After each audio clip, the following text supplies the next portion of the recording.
कसं आहे पब्लिक, श्री स्वामी समर्थ, मी सारखं. तर मागच्या क्लिप मध्ये आपण केलं तर प्लॅन ठोसेघरचा. तर फायनली आपण पोहोचलोय ठोसेघरला. तर बोर्ड वाचलांकडे होता मोठा धबधबा. मी सुटलो पळत, म्हणलं धबधबा पहिला बघायचा मला जाऊन. तर गेलो तिथं. धबधबा तर काय लांबनच बघायचा होता वाटतं.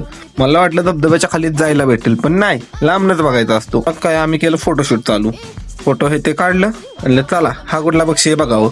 नीलकलम नीलमणी. तर डायरेक्ट पोहोचलो छोट्या धबधब्यावर. मग आता हसू मलाच आवरत नव्हतं. तर धबधब्यातनं छोट्या पोचलो आणि तिथनं कोणतरी म्हणलं वाघ बसलाय आत.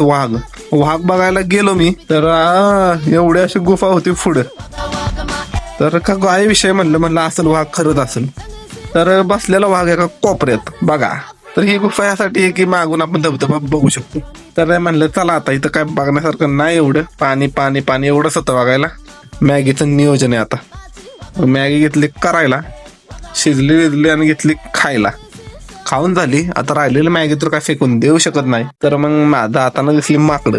शी माकडं आणि ती माकडं काय फरक दिसतोय का बघा. त्या माकडानं दिली मॅगी, माझ्या हातातून बघा कसं ओढली आहे मॅगी त्यानं.